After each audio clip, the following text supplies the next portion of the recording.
शारदीय नवरात्र पर आप देख रहे हैं हमारी ये खास पेशकश उत्सव मतलब गुड न्यूज टुडे। और गुड न्यूज टुडे पर ये उत्सव शुरू हो चुका है। हर दिन आपको दिखाएंगे अलग अलग रंग किस तरीके से पूरे देश में नवरात्र का ये उत्सव मनाया जा रहा है। तमाम खास मेहमान हमारे साथ मौजूद हैं। विक्रमादित्य जी, आप ही से हम बात की शुरुआत करेंगे क्योंकि आपने कहा था कि इसका एक साइंटिफिक और महत्व भी आप बताना चाह रहे हैं कि क्या खाना चाहिए और क्या नहीं खाना चाहिए, उपवास हम क्यों करते हैं। अपनी बात पूरी कीजिए सर। देखिए, एक पुरानी कहावत है कि जैसा खाओगे अन्न वैसा हो जाएगा। आहार शुद्ध हो, शरीर शुद्ध, विचार शुद्ध हो, मनो शुद्ध। यानी आहार को सबसे पहले शुद्ध करने की हमको आवश्यकता है। आहार शुद्ध का अर्थ ये सात्विकता, सात्विक हो, बिना पका हो, कच्चा हो। जैसे जितने भी आप हो सकते हैं सब कोशिश करें, उपवास रख रहे हैं भगवती के निमित्त, जो चीज हम भगवती का भोग लगाते हैं तो शुद्ध पवित्र होकर खूब बढ़िया से बनाने का प्रयास करते हैं सात्विकता के साथ। उसमें राजस इत्यादि भोग, तामसिक इत्यादि भोग पदार्थ नहीं डालते। सात्विकता के साथ, सात्विकता का सीधा सीधा अर्थ समझ लीजिए सुपाच्य जो हो, जल्दी पच जाए, जिससे क्यों उपवास रख रहे हैं। उपवास रखते वक्त सबसे पहले हम भगवान का ध्यान करें, भगवान को समर्पित करें। हम प्रसाद भगवान को जो अर्पित करते हैं, जो नैवेद्य भगवान को अर्पित करते हैं, उसको प्रसाद स्वरूप ग्रहण करने का प्रयास करें सात्विकता के साथ। पानी का बहुत ध्यान रखें। बिल्कुल। उपवास के समय क्या होता है कि हमने भोजन किया नहीं है, पानी और डाइट भी कम हो जाती है, तो उसकी वजह से क्या होता है कि शरीर में बहुत सारी समस्याएं, की कॉन्स्टिपेशन की, बहुत सारी पेट की गैस, एसिडिटी, गैस्ट्राइटिस समस्या उत्पन्न हो जाती है। तो पानी का हमें बैलेंस जरूर रखना चाहिए। बिल्कुल। दूध को आप समाहित कर सकते हैं। दूध एक ऐसी चीज है जो सबसे, और गऊ का दूध, देसी गाय का दूध यदि आपको मिल रहा है तो उससे बढ़िया कोई चीज नहीं हो सकती। जो व्रत में यदि आप रख पाए तो बहुत अच्छा रहेगा। सबसे बढ़िया श्रेष्ठ तौर पर इसको हम रखने का हम प्रयास करें। बिल्कुल तरीके से। वैसे भी दूध को एक कंप्लीट फूड माना गया है शास्त्रों में। लौटती हूँ विक्रमादित्य जी, लौटती हूँ। एक बार शुक्ला जी आपको इंक्लूड करना चाहूंगी। इस बार कहा जा रहा है कि माँ जो है वो पालकी में सवार होके आई, इसका क्या संदेश है? देखिए, इस बार माँ पालकी में सवार होके आई हैं तो इसका संदेश बहुत शुभ तो नहीं है, क्योंकि पालकी में सवार होके आने का मतलब कि थोड़ी जो है कहें तो देश में अराजकता और अन्न धन की हानि का संकेत है जो पालकी में सवार होके आई है।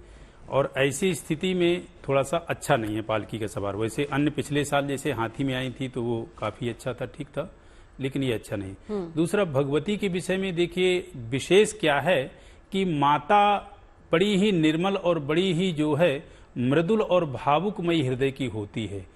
किसी भी परिस्थिति में, किसी भी स्थिति में कोई भी व्यक्ति हो, यदि भगवती को बड़े भाव से भजता है तो भगवती उनके ऊपर बड़ी वैसे ही कृपा कर देती हैं, सहज।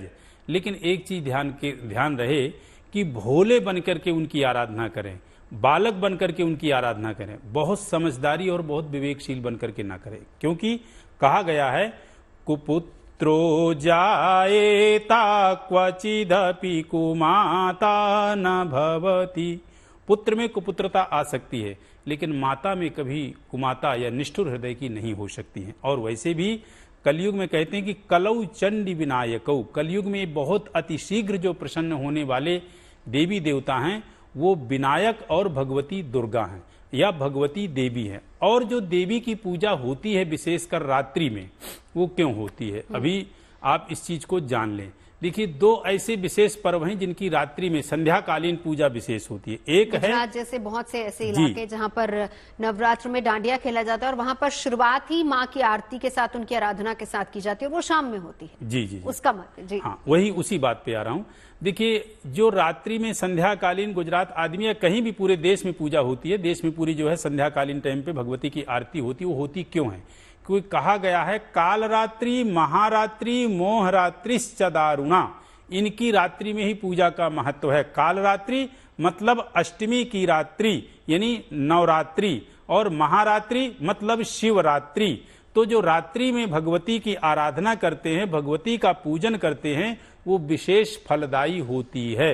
इसीलिए इस मतलब जो है जहां विशेष आप स्थान बता रहे हैं गुजरात आदि में या पूरे देश में, यदि सुबह दिन में पूजा नहीं कर पाते हैं तो संध्याकालीन टाइम पे आप बड़े भाव विभोर होके भगवती के चरणों में आप जो है ध्यान करें, आरती करें, उनके मंत्र का जाप करें। संध्याकालीन टाइम मात्र आप 5 मिनट भी दे देते हैं, उतने भी भगवती आपके ऊपर पूरी तरह से प्रसन्न हो जाती है। जी चलिए, तो, सुमित्रा जी, बात पूरी कर लीजिए सर अपनी। हाँ, मैं यही कह रहा हूं कि भगवती की आराधना के लिए ज्यादा आप ज्ञानवान, ज्यादा विवेकशील, ज्यादा बुद्धिमान ना बने। भावुक बने, बालक का स्वरूप बिल्कुल अपने आप में बालकमयी जो है, मन बालकमयी, हृदय बालकमयी स्वभाव रखें, उसी में भगवती प्रसन्न है। जी चलिए सुमित्रा जी, आपके पास आते हुए थोड़ा सा डराया शुक्ला जी ने ये कहते हुए कि माँ अगर पालकी में आई है तो अच्छा संकेत नहीं है, आप क्या मानती हैं? काफी देखिए, अभी प्राकृतिक आपदा जो है ना, ये काफी बढ़ जाती है अगर माँ डोली में आती है, जैसा कि हमारे शास्त्रों में बताया गया है कि वो किस दिन आ रही है, उस दिन के हिसाब से डिसाइड होता है कि वो हाथी पे आएंगी कि पालकी पे आएंगी। तो आज जब माँ आई है तो माँ इस बार आ रही है, जैसे आपदा या बोलते हैं महामारी या बोलते हैं अस्थिरता, अगर आप बोले तो हो सकता है कि पूरे कंट्री में काफी जगह पे आपको इंस्टेबिलिटी दिखेगी।